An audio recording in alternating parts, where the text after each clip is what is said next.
সরস্বতী পুজোটা এবার কেমন যেন কাটলো। পুজোর আগের দিনই পিরিয়ড শুরু হয়ে যাওয়াতে মনের মতন করে পুজোর জায়গাটা সাজাতেও পারলাম না, অঞ্জলি দিতেও পারলাম না। অথচ কত মজা করে সব গুছিয়ে কিনে এনে রেখেছিলাম। মার একা হাতে আগের মতন পেরে ওঠে না, তাই বাড়িতে কোনো পুজো আর্চা থাকলে দুজনে মিলেমিশেই সবটা করি। এবছর দুদিন পড়েছিল, আমাদের সোমবারই করা হয়েছিল পুজো। সকালে 9টার মধ্যেই পুজো হয়ে গেছিল। ঠাকুরের মুখটা কি মিষ্টি হয়েছে তাই না?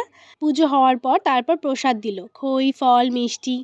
এবছর বেরোতেও সেরম ইচ্ছে করছিল না। মাই জোরজার করলো যে পুজো কাটালের দিনে সেজেগুজে একটু ঘুরে আয়, ভালো লাগে। তাই ভাবলাম বেরোবোই যখন, তাহলে যেই শাড়িটা ভেবে রেখেছিলাম সেটাই পরা যাক।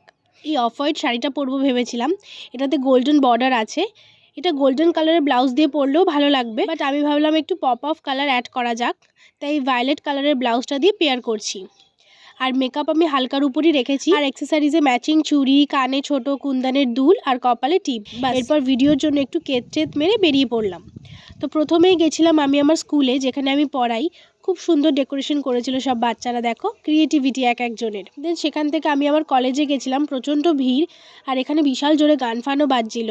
তারপর আমি একটু ফুচকা খেলাম, দই ফুচকা। মোমো খাবো ভেবেছিলাম, বাট ওটা খেলে পেট পুরো ভরে যেত, তাই দই ফুচকাই নিলাম। তারপর ফটো ভিডিও সব তোলা হচ্ছিল। শেষে একটা রেস্টুরেন্টে ঢুকেছিলাম, কারণ সারাদিন ঘুরে প্রচণ্ড খিদে পেয়ে গেছিল। আজ আর ওই একঘেয়ে বিরিয়ানি অর্ডার দিইনি, একটু অন্য কিছু অর্ডার করলাম।